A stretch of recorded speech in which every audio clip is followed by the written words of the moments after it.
My name is Eliana Moore. I am 35 years old, I live in Boston, and I am an architect who specializes in restoring historic homes. I thought the greatest tragedy of my life would be not being able to have children after years of treatment. But no, the real nightmare came on a bleak winter afternoon, right in the middle of the reading of the will for the husband I had just lost suddenly to a heart attack. Before the lawyer could even open the file, my sister Vanessa appeared, carrying a 2-year-old boy, her eyes flashing with triumph. In front of my parents, friends, and relatives, she announced, "This is Nathan's child. You may be his wife, but I am the mother of his son." Then she pulled out a will and slammed it down on the table. "He left half of this house to my child. You only get the other half." The Victorian on Beacon Hill, worth nearly $2 million. The house Nathan and I had rebuilt brick by brick, suddenly faced the threat of being split in two because of a shocking claim from my own flesh and blood. All eyes turned to me to see how I would react, but I only gave a faint smile. Vanessa had no idea I was holding a truth that could destroy her entire charade. Have you ever been betrayed by a family member at your weakest moment? If this story makes you choke up or furious, leave a comment below. Don't forget to hit like and subscribe to follow this whole journey with me, because what happened next left my family stunned all over again. I met Nathan at a conference on architecture and public health held in an old library near the Boston Harbor. He was presenting a design for operating rooms to meet international standards for a nonprofit hospital in Haiti. I was drawn to his serious gaze and the way his hands folded when he described every detail of the operating room layout, as if he weren't just a surgeon, but someone who understood the very bricks where lives were saved. Nathan was a cardiac surgeon. He lives with steady hands and a deeply felt sense of responsibility. I designed living spaces for people who needed renewal. We found each other in the overlooked gaps of the world. We married after 3 years together in a small ceremony in the white daisy-filled garden behind a rented house in Cambridge. No fanfare. Just close friends, a few relatives, and soft jazz in the late afternoon light. When he slipped the ring on my finger, Nathan looked at me and said, "I can't promise everything will be easy, but I will stay with you, even if the world cracks." I believed him. And for many years, he kept his word. We moved into a 19th century house on Beacon Hill that had once been a tea room for a wealthy young woman. The plaster flaked, the leaded glass carried the dust of time, and the wooden floors creaked underfoot. But I could see its soul: an arched doorway, a granite hearth, and a back garden where late afternoon light spilled over the heirloom rose bushes. Nathan wasn't as imaginative as I was, but he trusted my eye whenever I laid my hand on a wall and said, "Here, I can see a cozy reading room with shelves running the length of the walls." He would smile and say, "Then I'll sit in that corner and read while you sketch." And so we began patching old mortar, stripping paint, layer by layer, turning the house into a home marked by love and unfinished dreams. We wanted children. We wanted the sound of little laughter through the blue window every Sunday morning. Nathan bought a wooden swing for the far end of the garden, where the midday light is gentlest. I spent a month choosing the softest paint for the nursery next to our bedroom, a pale jade like a calm sea. I even embroidered a crib blanket with the names of children who never came: Liam and Ivy.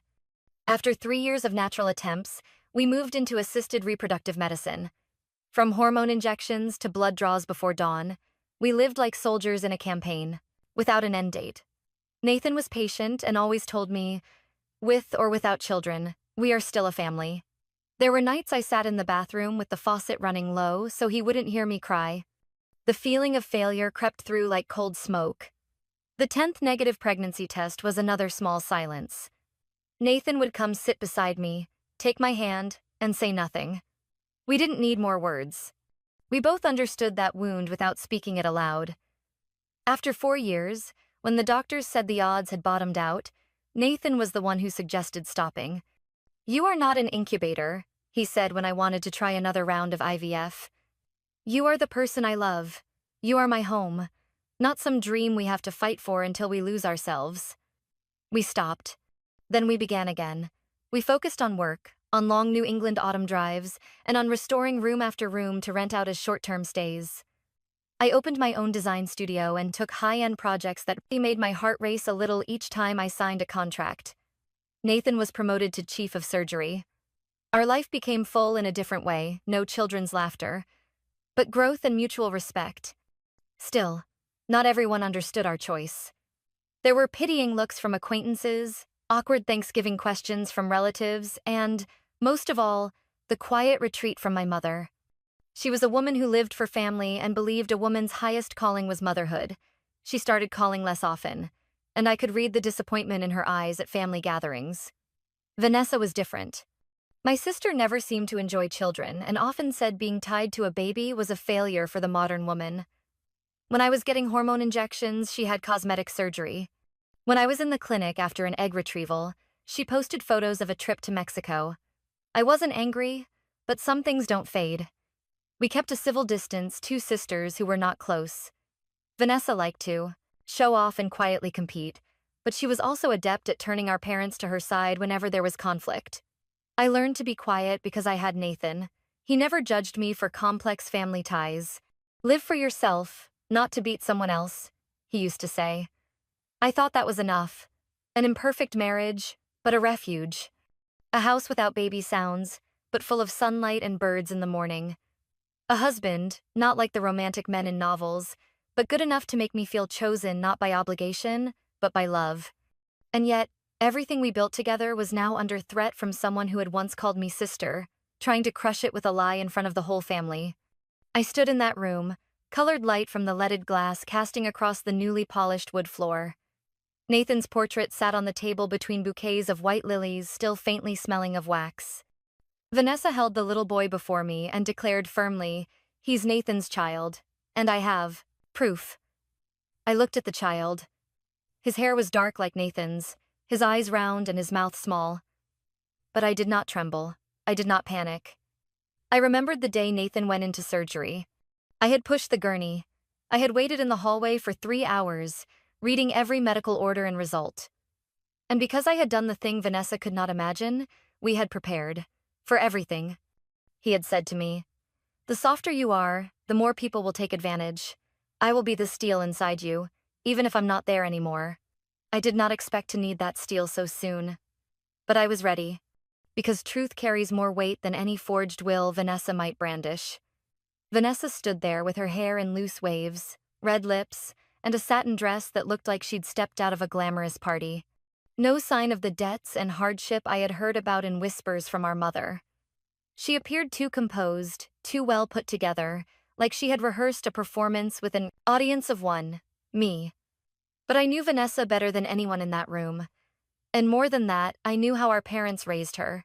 As a child, I was the quiet one who read by the window while Vanessa ran through the house, knocking over vases, tearing up notebooks, then wailing into our mother's arms. Each time she was scolded, a few tears from her and my father would say, "Come on, Eliana, she's young, you have to be forgiving." Every poor grade, every impulsive mistake, every outburst was explained away with a sympathetic refrain, "She's not as strong as you." I grew up under expectation and silence. Vanessa grew up with hugs and unconditional forgiveness.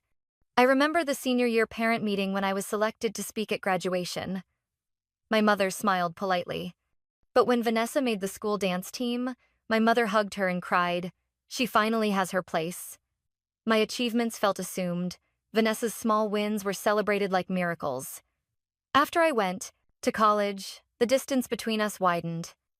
Vanessa failed to get into 2 schools, dropped out of a community arts program, then tried cosmetology only to quit because of a toxic atmosphere. Jobs came and went, gym receptionist, retail assistant at a furniture store. Each failure brought her back to our parents, declaring the world cruel.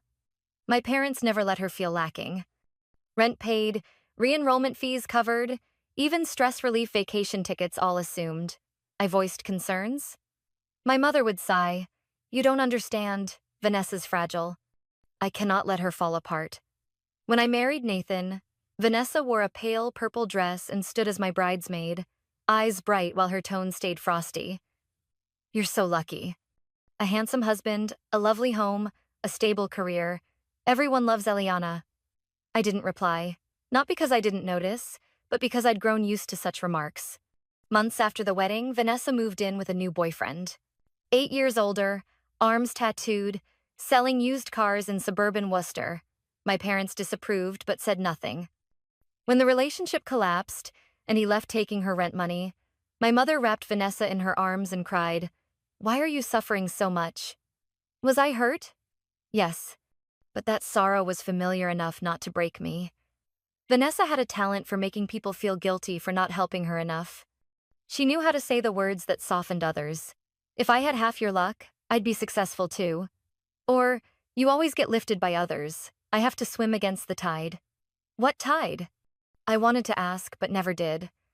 When she announced she was pregnant, the house sank into stunned silence.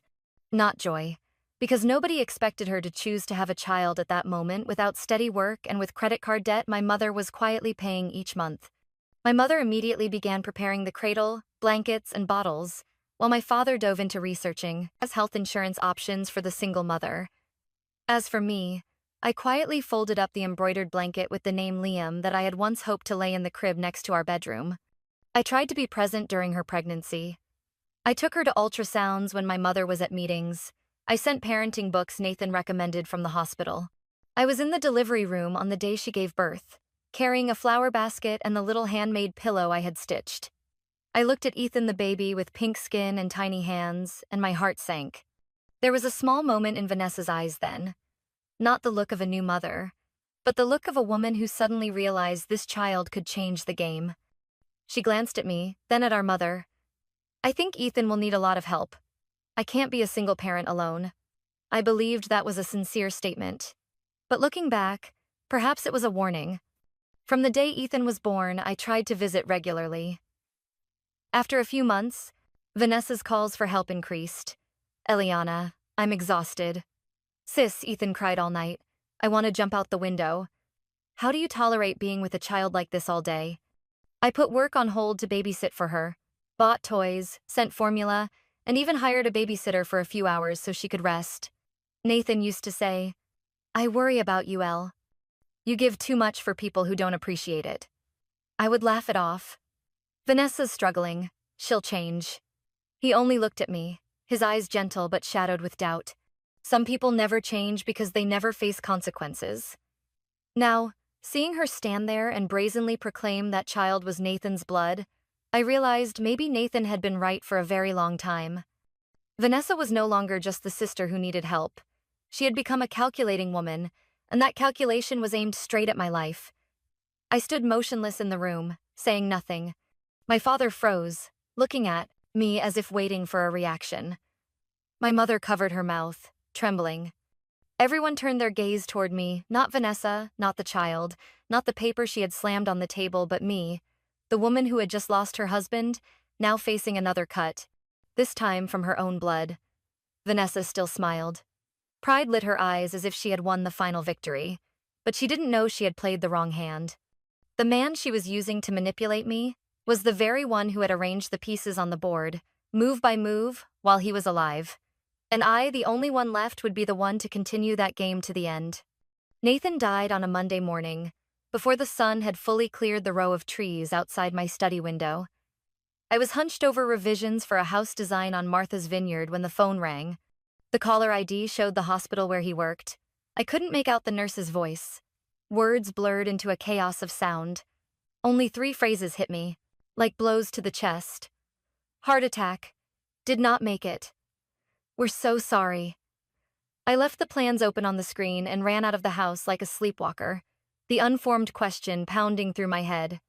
How could a man who had always been healthy, who had regular checkups, who didn't smoke and ate vegetarian meals twice a week, fall so suddenly? When I arrived, he lay covered with a white sheet, still warm to the touch in the recovery room. Hands that had held mine every night were motionless. I took his finger, trying to feel for anything left. But all I found was an empty, cold space. The chief surgeon on duty told me that Nathan collapsed right after the second surgery that morning. The first operation had run longer than expected. Perhaps he was exhausted, yet he still finished the second case for a 10-year-old boy. He didn't miss a beat during the operation, the doctor said. But after the patient was transferred, he paused, clutched his chest, and then collapsed. We did everything we could. I don't remember how I got home. I only remember the traffic light holding red forever. My hands on the wheel shook. Memories tumbled through my mind, Nathan's laughter, The dinner that hadn't been cleared, the tune he whistled while watering the garden. Pieces of memory drifted by in no order, no mercy. The funeral took place 3 days later. I refused to fall apart. I did not cry at the hospital, not in the car, not when the attorney called about paperwork.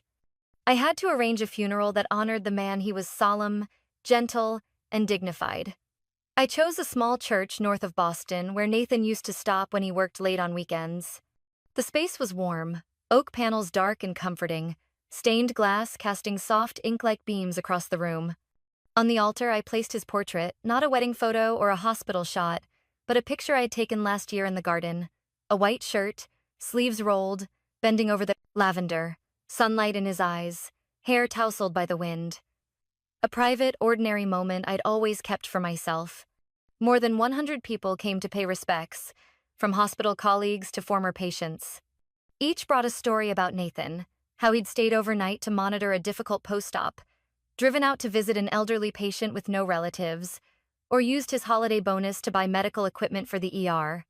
I sat quietly, smiling sometimes, squeezing my hands together under the pew at other moments. My parents came down from Maine, quiet and sorrowful. They loved Nathan like their own son. My mother placed an old Bible on the table, the margin inked with her handwriting. "I pray for those who live kindly," she said. "He always listened to me, even when he disagreed. I owe him a goodbye I never got to say." But the absence that hung over the rest of the service was Vanessa's. No messages, no calls, no wreath. 2 days after the funeral, I received a short text. "I couldn't bear the funeral scenes. Please understand." It was followed by a sad-faced emoji. I did not reply. I had hoped, at least once, that my sister would rise above her selfish shell. That perhaps, faced with the sudden loss of the man who once helped her pay a hospital bill for Ethan when she had no insurance, she would set aside blame and come to say farewell. She did not. She disappeared. As if my grief weren't weighty enough to make her get up, step out of bed, put on proper clothes, and be present. I didn't need consolation. I wanted presence. A hug, a nod, a single flower. Anything to show that she had once seen Nathan as more than a name to exploit for inheritance. After the service, I stayed behind to help clean up with a few close friends. Everyone was gentle and patient. No one asked me about Vanessa. Maybe they understood. That night, I went home alone. The incense of sandalwood still lingered in the living room, the classical music he liked to play. Each afternoon was still paused in the player. I poured a glass of red wine, walked into the garden where moonlight washed over the blooming roses, and sat in the wicker chair Nathan used to read in. My hand found the empty space his shoulder had filled. No one prepares you for permanent absence. I had read books about grieving, about stages of mourning and healing, but in that moment, words failed. There was only a deep silence, like standing in cold seawater, swimming without a known shore. I set the glass down, pulled the blanket he had draped across his knees. My hands were cold. Night wind bit at my fingers. Through the trembling, I heard his voice from the last birthday. "If anything happens to me, open the third drawer in the safe. I've prepared everything." I had thought it a casual remark from an overly careful man. But now, watching my reflection in the window, I understood. Some people prepare not out of fear of death, but to protect those left behind from the storms they can foresee. And that storm had begun under the name Vanessa. James Warren arrived early that day. He had worked with Nathan and me for nearly 8 years, a polished man with short gray hair, always neatly dressed, his low voice putting people at ease. James had been a friend of Nathan's father and later became our legal advisor as we built our home. The will reading was held in James's private office, a sandstone building in Beacon Hill, where red brick sidewalks and old-fashioned street lamps make time feel slower. I wore a simple black dress cinched at the waist, a gray trench over my shoulders. In my bag was Nathan's notebook, the place where he recorded everything meticulous, careful, exactly like him. My parents were already there when I arrived. My mother sat close to my father, her eyes swollen, hair pinned into its usual bun, still disoriented from the funeral. My father quietly shook James's hand and nodded at me without speaking. A few of Nathan's close friends had come, medical colleagues and neighbors who helped us move into the old house 3 years earlier. Tension snapped taut as James opened the file. At the request of the late Dr. Nathan Moore, he said, I will read the contents of the official will, drafted and notarized on March 8th of last year, witnessed by 2 independent witnesses. I sat quietly, my eyes fixed on James. I had the document memorized. Nathan left everything to me, our joint assets, the house, savings, and his small share in the surgical center he had invested in during his final years. But as James read the first paragraph, the rear door swung open. The click of high heels sounded against the wooden floor. I turned and saw Vanessa enter, holding Ethan, a 2-year-old boy in a white button-down and a light gray vest, hair curling in soft waves. She wore a deep blue dress, red lipstick, and her face showed no ripple of emotion. Sorry I'm late, she said, calm as if nothing were at stake. I have a document that needs to be considered at today's will reading. The whole room fell into an odd silence. James looked up, eyes narrowing slightly. Vanessa? Yes. She nodded, set Ethan down in the empty chair next to my father, then pulled a neatly clipped stack of papers from her bag and offered them to James. This is my brother-in-law's most recent will. It was drafted less than 6 months ago. In it, Nathan confirms that Ethan is his biological son, and he leaves half of his estate to Ethan, including the current house. I said nothing. Not a sound. I just looked at Vanessa, her gaze direct, as if she were fulfilling some righteous duty rather than ripping open a wound I hadn't finished closing. James frowned and took the packet. He flipped through the pages, skimmed the opening, then reached the signature. The composure in his face began to crack. I have never witnessed this document, he said slowly. Nor is there any record of Nathan requesting a revision to his will in recent times. Not surprising, Vanessa replied lightly. Maybe he hadn't gotten around to sending it to you. Death was so sudden, wasn't it? My mother turned to me, pale, worry in her eyes. My father bowed his head and looked at Ethan, as if searching the child's features for some resemblance. Vanessa, this is very serious, my father said quietly. Are you saying Ethan is Nathan's grandson? Not grandson, she answered immediately. His son. James flipped a few more pages, then looked up at her. Are you certain of the legality of this document? I'm not a lawyer. Vanessa shrugged. But I believe Nathan did the right thing. His son should inherit his share. I remained seated, hands clasped tight in my lap. There are moments when you don't need to shout, refute, or cry. You just observe. Like watching an actor take the stage in a play you've read 100 times over. I had prepared for this performance. I simply hadn't expected it to arrive so soon. James, I said, my voice soft as a breeze through the window. Keep that copy. I want a full legal assessment. And I want verification to see whether Nathan actually signed that document. James nodded and closed the stack of papers in his hands. Of course. I'll forward it to our signature verification department and confirm the notary. In the meantime, the original will remains the only legally valid document. Vanessa smiled faintly. I didn't come here to pick a fight. I came to protect my son's rights. If Eliana is a decent person, she'll understand that. I looked at her.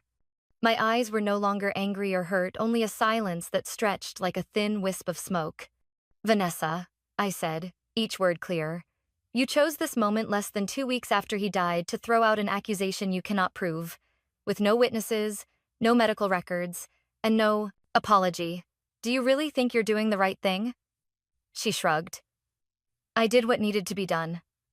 Little Ethan looked up at me. His childlike eyes were bright and innocent. He did not know the battle unfolding around him. He did not understand that the woman who had once held him, sung him to sleep on tired nights, was being turned into a stranger before his eyes. I lowered my hand and placed it on the edge of the table. Then we'll let the law do its work. If you have evidence, present it. As for me, I have been prepared for a long time. I watched my mother set her hand on my father's shoulder silently.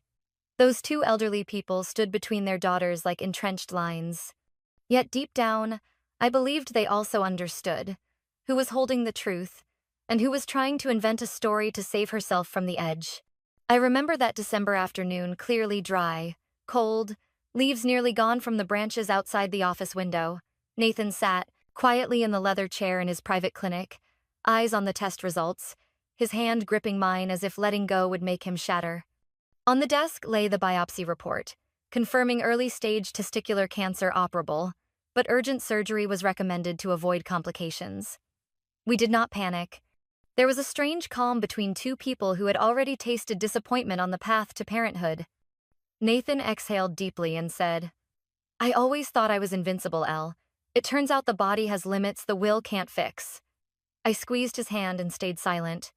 It wasn't fear of the illness that struck me, but fear of that look, the way he cared more for me than for himself. The surgery took place 2 weeks later at a private hospital outside the city. Everything was kept secret, no one was told, not even family. Nathan wanted absolute privacy.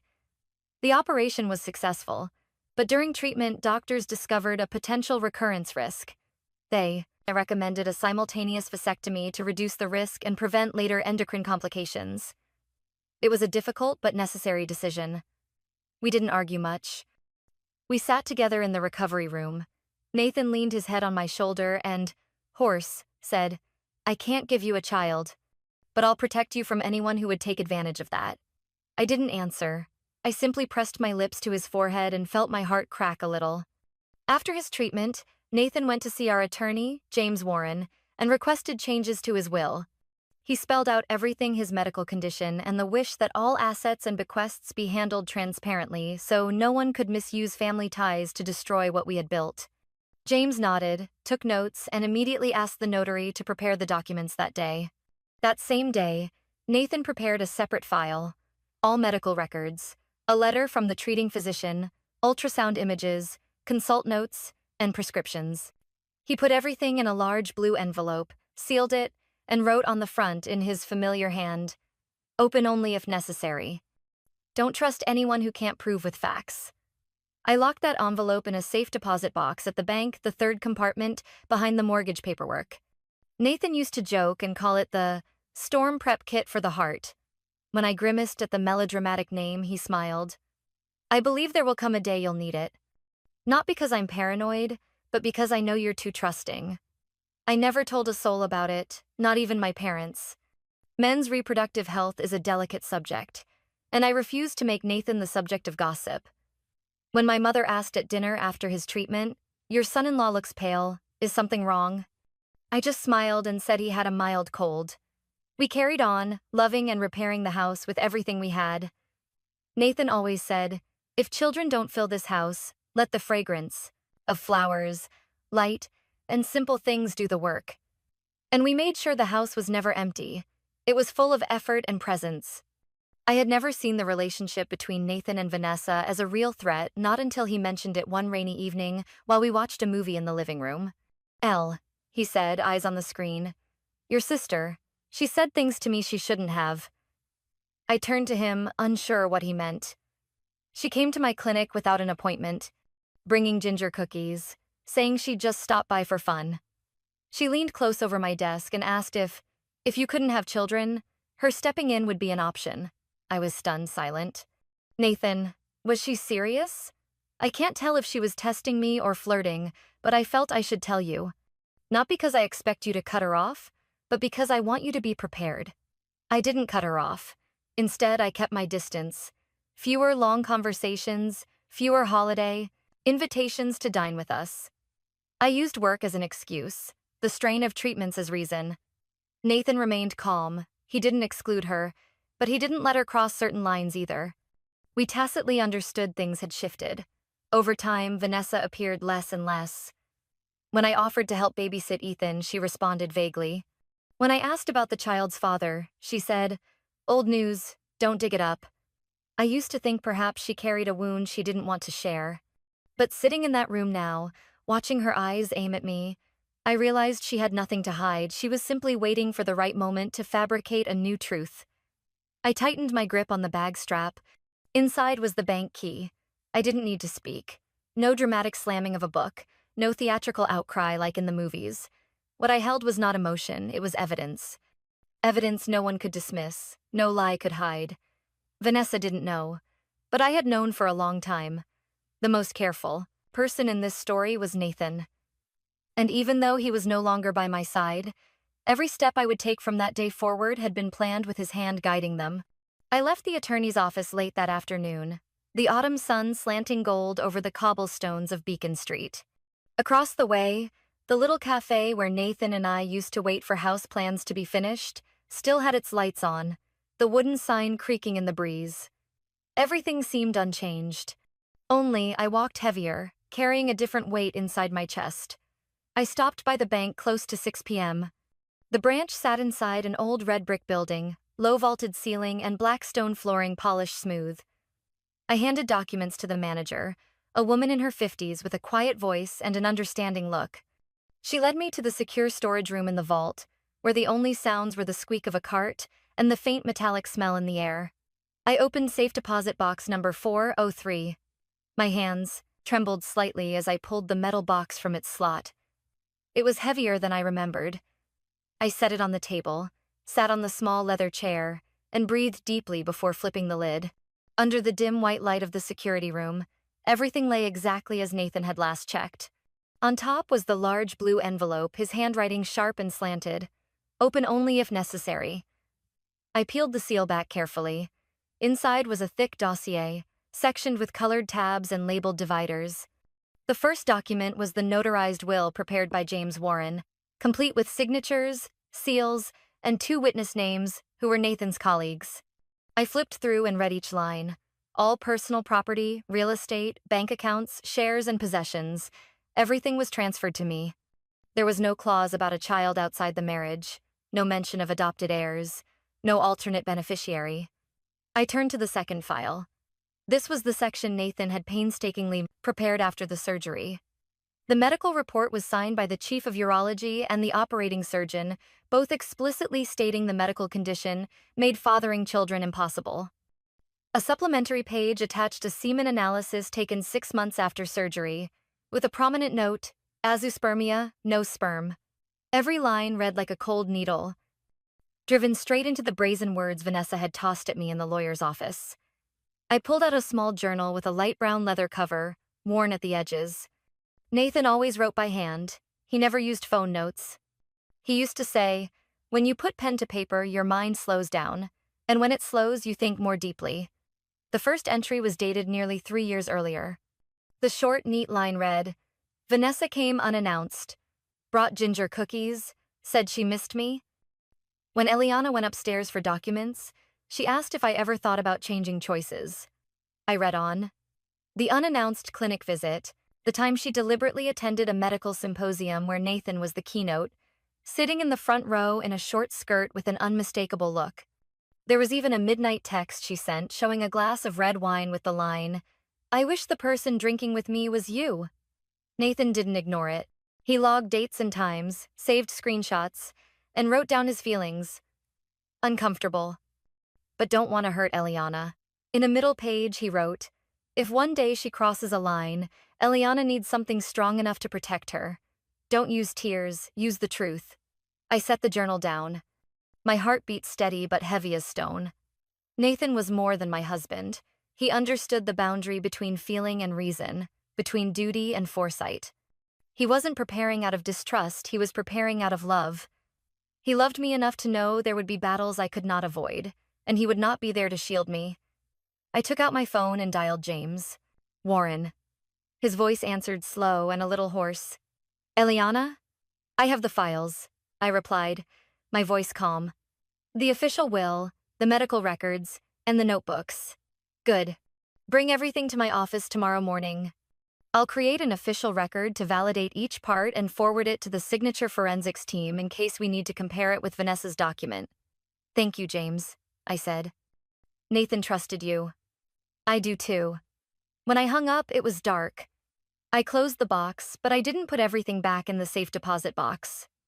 I kept a copy of the medical records, a copy of the official will, and the journal. The rest I left in the box, locked it carefully, and returned it to 403, as if storing a portion of the man I loved not only by affection but by deep understanding. Stepping out of the bank, the autumn wind blew harder, lifting yellow leaves off the pavement. I wrapped my scarf tighter and gripped the stack of files in my bag. No one knew what I carried, a collection of documents, or an invisible shield slowly forming in the middle of a family battlefield people still mistook for a safe place. I knew someone would have to face the truth tomorrow. And truth, once illuminated by full evidence, is no longer a matter of belief.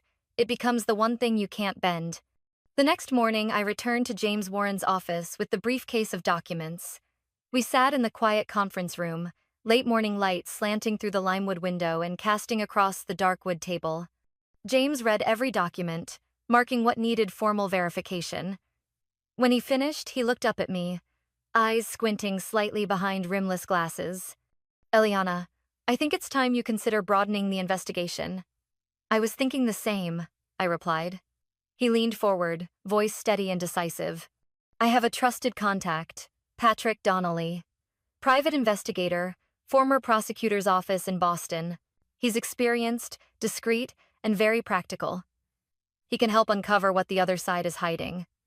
I didn't answer immediately. I leaned back and rested my hand lightly on the file, my mind drifting back to the years I'd tried to keep a civil relationship with my sister, despite signs I could no longer ignore. I don't want to hurt the child, I said softly. James nodded, his voice slowing as he chose his words. We aren't investigating to harm anyone, Eliana. We're trying to clarify what is true and what is not. Once you know the full truth, you have the right to choose how to act in accordance with your conscience. That afternoon, I met Patrick Donnelly at a cafe near the harbor. He was in his 40s, wearing a well-worn leather jacket, hair flecked with gray, eyes sharp but not cold. There was something in his gait and the way he sat that made me trust him immediately. No showmanship, just straight to work. James gave me an overview, Patrick began, with a tone that smelled faintly of roasted coffee. But I need to hear it from you. Every detail matters. I recounted everything, the will reading, the files I'd just retrieved from the safe deposit, Nathan's medical history, and Vanessa's boundary-crossing behavior. I described how she had marched into the room, smiling with reckless confidence, and how she'd declared a falsehood with no hesitation. Patrick nodded many times and did not interrupt. When I finished, he asked only one question. Are you sure you want to go all the way? I looked out the window at small boats drifting quietly along the harbor and nodded. I need the truth, not just for me, for Nathan. He pulled a small notebook, jotted a few lines, and looked up. All right, I'll need a few days. First, I'll investigate Vanessa's finances and recent relationships. Then, if necessary, I'll look into the child's biological father. It may not be easy, but it's not impossible. 3 days later, Patrick called in a deeper voice than before. Eliana, you should come to James's office this afternoon. We need to talk in person. I'll be there with all the documents. I arrived on time. Patrick sat at the conference table with a spread of photocopied records, bank reports, screenshots of messages, and even a printed debt notice from a private lending company in Rhode Island. Vanessa owes nearly $120,000, Patrick began. Personal loans, credit cards, and unpaid medical bills from Ethan's birth. Much of that debt is due, and creditors are threatening legal action. One creditor has filed an eviction notice at her rental address. She has fewer than 3 weeks to pay at least 1/3 or face eviction. I said nothing. Patrick continued. The child's biological father is named Cole Hammond. He worked odd jobs at a garage in Quincy 2 years ago. He has a criminal record for domestic violence against a former partner. Records show 2 arrests for assault in domestic disputes. He no longer lives at the previous address. He may be hiding out in Florida to avoid debts. James interlaced his fingers and nodded slowly. Is there any connection between Cole and Vanessa after Ethan was born? Patrick nodded. There's evidence they lived together for at least 4 months after the birth. But Cole left and provided no support. Since then, Vanessa has been a single parent. Patrick then produced a printout of messages between Vanessa and a man named Dave. I recognized him as her close friend who studied graphic design. The messages clearly showed they'd planned how to create a fake will using professional design software and how to replicate Nathan's signature taken from a donation document at a charity event. I found a sample of his signature. It looks exactly the same. If Elle has the original will, we just say it's the older version, one message read. The next line made me feel cold to the bone. Elle's husband is dead. She's vulnerable. If we state it confidently, who would doubt a grieving mother? I set the packet down, hollow inside. Not out of surprise, but because I had once hoped there was something real in Vanessa, that she was driven by circumstances, not malice. This was a plan, thought out, calculated, and staged in advance. Patrick concluded slowly. She isn't driven to this by desperation alone. She chose this path. I sat motionless for a long time, the sound of paper rustling as James organized the files. Patrick looked at me without urging. "What will you do?" James asked softly. I lifted my head. My face no longer trembled or wavered. "I'll give her a chance to step off that road herself. If she doesn't, I'll make her leave." I called Vanessa on Saturday morning and invited her to the house that afternoon. Her tone over the phone was the same, overconfident, slightly mocking sound I'd grown used to. "Finally. Have the nerve to invite me?" She laughed. "Fine. But don't expect me to take back anything I said." "I'm not changing," I replied simply. "Good." The clearer, the easier the conversation. I tidied the living room, putting some of Nathan's things from the bookshelf into the lower cabinet, not because I wanted to erase them, but because I didn't want Vanessa to use those memories as a tool of provocation. A small voice recorder sat on the coffee table in plain sight. When Vanessa walked in, her eyes flicked to it and paused for a moment. Her brow lifted slightly. She said nothing, set her purse on the chair, and crossed her legs. "What do you want?" "A deal before court?" she asked, her lip curling with sarcasm. "I want you to tell everything." "And I will listen from start to finish," I answered calmly, my finger indicating the recorder. "Everything will be recorded." "For clarity." Vanessa laughed, relaxed as if she were chatting with an old friend. "You think I'm afraid? I have nothing to hide." I nodded, poured 2 cups of tea, and placed one in front of her. "Then let's begin. Tell me how you and Nathan met, when it started." "Every detail." She leaned back in the chair and began to talk nonstop. She said that 2 years earlier, Nathan would call her whenever I traveled for work. That they met in a bar and began a secret relationship. That Nathan told her he loved her and that Ethan was the result of true love. Her voice was arrogant, without a hint of hesitation. I nodded and asked the occasional question. "Do you remember what cologne he usually wore?" "Versace. The black one. Very strong." I told him not to wear too much. I made a note. "What did he like for breakfast?" "Fried eggs, toast, café au lait." I looked straight into her eyes. "Nathan is severely allergic to café au lait." "And Versace? He wears a woody herbal fragrance from France. He's never changed." She froze for a moment, then forced a laugh. "Oh, maybe I misremembered. You don't notice every little detail." I didn't reply. I took out a small wooden box, set it gently on the table, and opened it. Inside were Nathan's medical records, stamped and signed by the hospital, accompanied by a specialist's letter of confirmation. These are Nathan's testicular surgery records. From 2 years ago, the same period you say you became pregnant with Ethan. He has not been able to father children since that operation. Vanessa's complexion changed. Her lips trembled slightly, but she tried to keep her voice steady.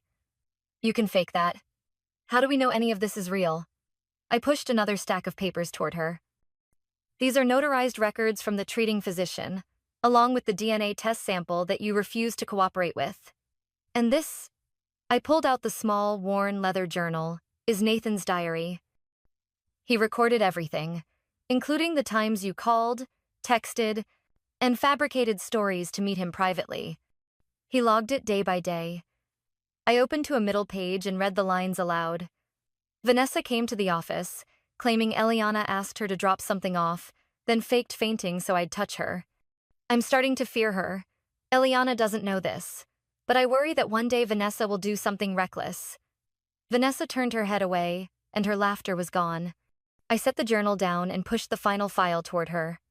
The messages between her and Dave, her closest friend. All of this has been backed up from Dave's phone with legal permission. "You really thought no one would find out? You thought you could just design a will, forge a signature, and everything would pass in the grief?" She stared at me, her lips pressed tight. A second later, both her hands trembled, and tears began to fall. "Eliana," her voice was hoarse and choked, "I don't know what to do anymore. I owe so much. People are threatening to take everything. Ethan's so small, I can't let him lose his home." "Ethan isn't at fault," I said, my eyes never leaving her face. But you are. Not because you were desperate, but because you chose to lie. You know Ethan is not Nathan's son, and yet you stood him before his portrait and lied to my face. Vanessa bowed her head, sobs breaking the heavy silence in the room. I sat still. My emotions were no longer anger so much as a heavy fatigue. She had nothing left to defend herself with, and I had nothing left to doubt. I stood, pulled a sheet of paper from a drawer, and set it gently in front of her. This is a renunciation of inheritance, confirming you lied during the will reading and agreeing to withdraw from any related legal proceedings. Sign this, and I will not take this to court. Ethan will receive basic living support from me, but you will not receive $1 from Nathan. Everything will be put into a memorial fund, as he would have wanted. Vanessa looked up, still tearful, her hand shaking as she took the pen. You don't hate me? I looked at her for a long moment, then answered softly. I don't have time to hate. I have to keep living. For Nathan and for what's right. Vanessa signed. I collected the papers, turned off the recorder, and walked out onto the balcony where the late afternoon light softened the blades of grass in the yard. Behind me, her sobs receded like a chapter I had walked beyond. I did not look back. Nothing more to add. On Sunday afternoon, I sent invitations to every family member: my parents, 2 aunts, 3 close cousins, and of course, Vanessa. I didn't specify the reason. Only that a necessary meeting to resolve simmering conflicts would take place. Aunt Martha called right after she received the note, her voice as gentle as ever. Eliana, are you all right? Is it serious? I simply replied, I'm fine, Aunt. But I need everyone to be present, not for me, but for Ethan. My parents arrived early, dressed as if for church. My mother wore her old pearl necklace, and my father sat quietly near the window in the chair he used for morning tea when he lived with Nathan and me. They asked little, merely glancing around the neat living room. The wedding portrait of Nathan and me remained on the wooden shelf. When Vanessa entered, the room's atmosphere visibly sagged. She wore a light gray sweater, no makeup, her hair tied back. She looked tired, as if she hadn't slept. She had left Ethan with a babysitter, as I requested. I stood, took a long breath, and spoke clearly but not loudly. Thank you all for coming. Today isn't about judgment or venting anger.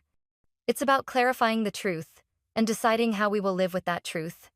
I turned to Vanessa, my expression neither resentful nor soft. You agreed to tell the whole truth in front of the family. Now keep your word. Vanessa rose, hands clasped, eyes sweeping the faces.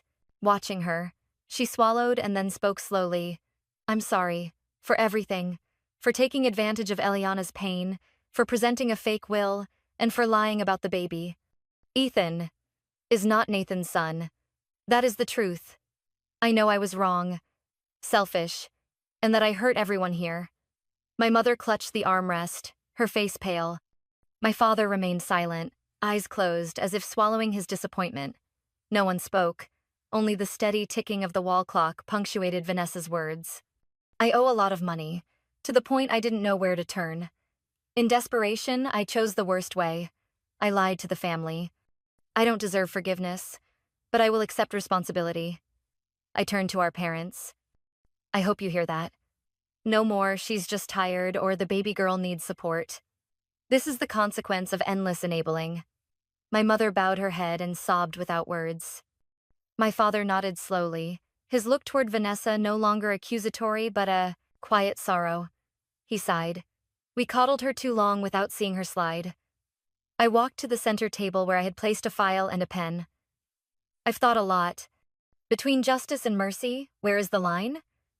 I've chosen a different path, provided you're serious. I looked Vanessa in the eye, my tone still gentle but firm. I will not press charges. I will not bring this to court or let Ethan grow up shamed by his mother's past. But there will be conditions. I opened the file and handed over a notarized document. I have established a trust in Ethan's name. This trust will cover his medical costs, education, and development until he reaches 18 years old. All disbursements will be overseen by a financial trustee, not distributed directly to you. Vanessa nodded, her lips trembling. Thank you. I don't dare ask for more. I produced another document. This is a commitment to undergo at least 12 months of independent therapy and follow a STEFID, personal financial plan. You must maintain stable employment and report monthly income to the family-appointed supervisor. If you violate any terms, stop therapy, rack up new debts, or lie, all support will cease immediately. I will not tolerate it again. She took it with shaking hands, pausing before signing. The room grew heavy. No one applauded. There were no hollow platitudes about family forever. Only a late reckoning and a difficult road ahead. My mother rose and hugged me from behind. "You've been strong too long, Eliana." Her hand trembled on my shoulder. "I'm sorry. I can't change the past, but I won't avoid it anymore." I squeezed her hand. "You don't need to change much, Mother. Just see things as they are." My father stood, looked at Vanessa, then at me. "Would you like me to act as the financial supervisor for Ethan?" "I want to help, to make sure things are done correctly from now on." I nodded. "Thank you, Father." Vanessa stood, motionless, tears in her eyes as she looked at everyone. She was no longer the brash little sister who had marched into my house demanding a share of the estate. It was as if she had shed a heavy mask, and though no one in the room had fully forgiven her, at least everyone could see the start of a change. I walked out into the backyard as the sun set gently over the garden Nathan had planted. The scent of lavender lingered in the cool air. I didn't feel like I had won a battle. I simply felt a little lighter, as if I had set down an old, worn backpack I had carried for too long. No one applauded. But no one turned away, either, and that was enough to mark a new path. A year passed like wind across a late autumn field, quiet, unremarkable, yet leaving clear traces in every corner of the house, in every memory, and in my heart. I lived in Nathan's old house, the place where he had chosen every tile in the kitchen and planted each cluster of porch flowers. At first, every morning brought an ache, as if I were standing inside a picture missing an essential part. But time has a way of softening wounds that can't be sewn shut, not by letting you forget, but by helping you live alongside them more gently. I kept my habit of making coffee at 6 a.m., taking my mug to the back porch where Nathan used to read on weekends. And Ethan, with his round black eyes and carefree smile, would often run across the yard, dirt on his knees, laughing when I called him in for breakfast. I had never given birth, but the love I felt for Ethan needed no blood relation to define it. He called me Aunt Ellie, hugged me after school, and always brought me crayon-scribbled pictures of a house with 3 people, with the wobbly caption, "Auntie, I love you." The trust fund for Ethan was carefully maintained. My father took on the role of financial overseer with a devotion that made me look at him differently. He was no longer the distant man behind a newspaper. He had become a quiet, gentle grandfather who sliced fruit for Ethan and helped him set up train tracks on weekends. And Vanessa, the sister who had thrown our family into chaos, truly changed. She went to therapy regularly and cut ties with the friends who had dragged her into debt. An education nonprofit agreed to hire her as a communications assistant after reading the letter of recommendation I wrote. For the first 6 months, she barely called, sending only brief emails to check on Ethan. I never replied at length, but I read every message. When Ethan ran a high fever one winter, I called her the first time I had reached out since everything happened. She came that night, bringing an old stuffed bear that had once been her favorite toy. They sat together through the night. I watched from the doorway without speaking. My relationship with her never returned to what it had been. Some gaps were mended, but they could not be wholly healed. We learned to exist beside one another honestly, while keeping enough distance to avoid causing each other further pain. One March afternoon, as new shoots began to appear in the back garden, I received an invitation from a local medical school where Nathan had lectured on professional ethics to senior students. In the letter, they mentioned his wish, a scholarship fund to help disadvantaged students pursue medicine, especially those from rural areas. I read to the end and couldn't hold back my tears. In a codicil to his will, Nathan had written, "If there is anything I leave to the world, let it be hands that know how to heal." I brought that wish to the attorney's office and set aside a portion of my assets to establish the Nathan Moore Fund, an independent nonprofit to provide financial aid and mentorship to medical students with special circumstances. On the day I signed the paperwork, it rained lightly, and there was a rainbow over the porch. Working with the charity not only reconnected me to the community, but helped me open up to myself. I met women who had lost husbands, lost children, or lost their bearings yet had not lost faith in kindness. I was invited to join a local widow support group at the church. Those gatherings were small, without ceremony or sermon, just chairs in a circle, sighs between stories of loss. Among those strangers, I learned how not only to survive but to live with purpose. At one of those meetings, I met Thomas, a retired philosophy professor who had lost his wife after 40 years together. He had deep eyes, salt and pepper hair, and a slow way of speaking that made me feel calm. We did not date like younger people might. We drank tea together on Saturdays, read in silence at the town library, and sometimes strolled slowly through the farmer's market. Neither of us rushed. Neither sought a replacement. We were two people learning to move forward side by side. One late April afternoon, I sat in the garden where Nathan had planted lavender and yellow tulips. I spread a small blanket and sat among the dew-wet grass. In front of me, the flower beds were quietly brilliant. I touched a lavender sprig. The scent was the same, gentle and familiar, like his voice whispering at my ear on quiet evenings. I whispered softly, not sure whether to the wind, to him, or to myself. "You still protect me, even when you're not here." A light breeze passed through. I didn't need any miraculous sign to believe he heard me. Everything I did, from caring for Ethan and facing the truth to building the scholarship fund, came from the love we had shared. A love that didn't need to be loud, judgmental, or present to be real. That love remained, in the garden, in the child's laughter, and in every peaceful breath I took that day. If you've ever experienced loss or faced choices that felt unforgivable, you'll understand that sometimes the strongest thing a person can do is not to win against someone, but to choose to move forward with kindness, steadiness, and without losing oneself. I don't know if my journey will look like any of yours, but if something in this story touches you, even a moment, a thought, or a familiar feeling, please share it with me. What do you think of my choices? What would you do in my place? I truly want to hear from you, because every share builds a bridge, drawing us a little closer in a world with so many distances. And if stories like this help you reflect, understand, or heal even a tiny part of your heart, please subscribe to the channel. My journey continues with new turns, lessons about family, betrayal, and also hope.